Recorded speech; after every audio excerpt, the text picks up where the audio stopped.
Hello chess friends, today I am going to tell you 5 amazing traps in the Sicilian defense from white which will crush your opponents and you will win a ton of games. So without wasting any further time, let's move on to the first trap.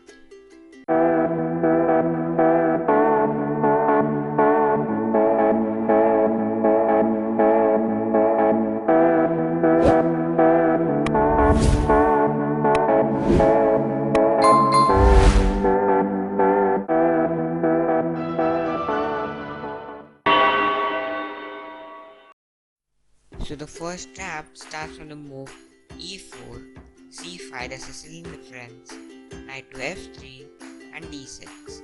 We respond with d4, pawn takes, knight takes and knight to f6 attacking our pawn. So we respond with knight to c3 protecting our pawn. Black plays knight to c6 and we go bishop to c4. Now black plays g6 because he wants to fianchet to his bishop and develop it in the long diagonal. Here we take the knight on c6, pawn takes and then we play the stunning move e5.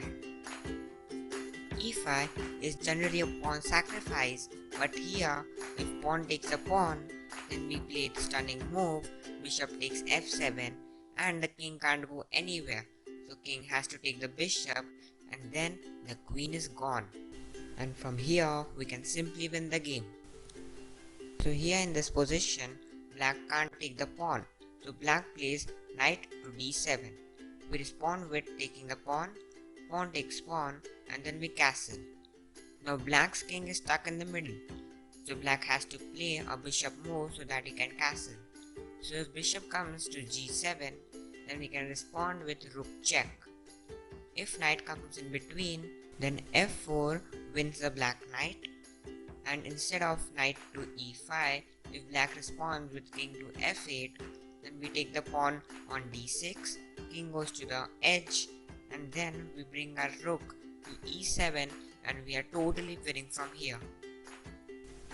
Moving behind, if the bishop goes to e7 here, then we can play bishop to h6 preventing black from castling. Now black plays any other move such as rook to b8, then we'll respond with rook to e1. Here if black plays d5, then we'll ignore the attack on our bishop and play queen to e2. If pawn takes bishop, then rook a to d1 and we are totally winning from here. You can see that the bishop is pinned to the king and also the knight is pinned to the queen. Moreover, if black goes greedy and takes the b2 pawn right here, then we can go bishop to g5 and win the bishop. The bishop can't be protected and we will be a piece up and we can convert the game. Now let's move on to the next trap. Trap number 2 starts from e4, c5, knight f3, d6 and d4. c takes d4 and knight takes d4. Black responds with knight to f6 and we go knight to c3 protecting the pawn. Black plays a6 preventing our knights and bishop to go to b5. We respond with bishop to g5. Black plays e6 so that he can respond with bishop to e7 in the next move. Now we play the move f4. Black plays knight b to d7 protecting the knight and we go bishop to c4. Here black will think to kick off the bishop, so he plays b5. But this is a blunder because we respond with bishop takes e6, pawn takes e6 and then knight to e6 attacking the queen. Now queen goes to b6 and then we respond with knight to d5 attacking the knight as well as the queen. And also we give a threat of knight to c7 as a fork. So black's only move here is to take the knight. Then we take the knight with our queen and there is an attack on the rook. So black responds with bishop to b7 attacking the queen. But this is a very huge blunder because it is a maiden 3 from here. We play knight to c7 check, king can't go anywhere, so the queen has to take, then queen e6 check, bishop e7 and queen takes e7 is a lovely checkmate. So now let's move to the trap number 3. So the third trap, this starts from e4, c5, nf3, nc6 and d4. C takes d4, knight takes d4 and nf6. nc3 protecting the pawn, and black responds with g6 with the idea of bg7 in the next move. Here, instead of playing moves such as bishop to c4 or bishop to e3, we play the move knight takes knight. Black will capture with the b pawn, because if he captures with the d pawn, then the queen will be exchanged and black can't castle. So b pawn takes c6. Here we respond with the move e5. Now knight can go to many squares, but the only good square is knight to d5, because if knight goes behind, then white has a good lead in development, and if black goes knight to h5, then g4 will kick the knight to g7, and the knight will also take the square of the bishop, and from here we can easily win by playing bishop to g2, castles, take out the bishop, and we can win. So the good move there in that position would be knight to d5. We respond with knight takes knight, pawn takes a knight, and then queen takes pawn. Here we are attacking the rook. So the rook has to be protected or has to move somewhere. So black responds with rook to b8. And here we do a pawn sacrifice. We play e6. Many opponents will just grab the pawn.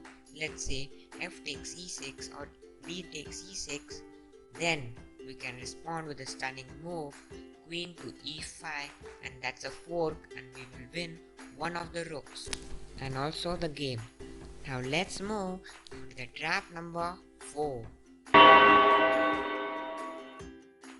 This trap starts from the move e4, c5, knight f3 and d6. We play d4, c takes d4, knight takes d4 and f6. We play nc3, protecting our pawn, and g6, the dragon variation. Here we play the Levenfish variation, which starts from the move f4. If black doesn't take care of the move f4 and continues his idea with bishop to g7, then he is in little trouble. We continue with the move e5, attacking the knight. Pawn takes c5 and we take e5, attacking the knight. Now here many of the players will play knight to g4, attacking the pawn twice and also winning the pawn. But this is a blunder. Why? Because we can play the move bishop to b5 check. If the bishop blocks a check just like this, then we can simply take the knight because the queen isn't hanging as the bishop is pinned. And if knight comes to c6, then we can take and bishop takes, and there's a fork and we win the rook. So many of the players in that position play the move king to f8, assuming that everything is okay. But here we play the stunning move knight to e6 check.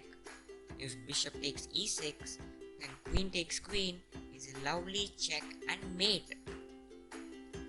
And if pawn takes knight, then we can play castles. Knight has to come in between, and then queen takes queen is a free queen, and we win the game from here. So now let's move to the trap number 5. So in this trap number 5, it starts from e4, c5, nf3, d6 and c3. Here white's idea is to push d4. So to protect the square of d4, black responds with knight to c6. We play d4 and black gives bishop to g4, a pin to our knight. But here we respond with the move d5, attacking the knight. The knight can go to two main squares.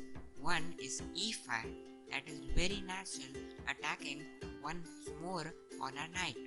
But this is a huge blunder, because we can take the knight for free.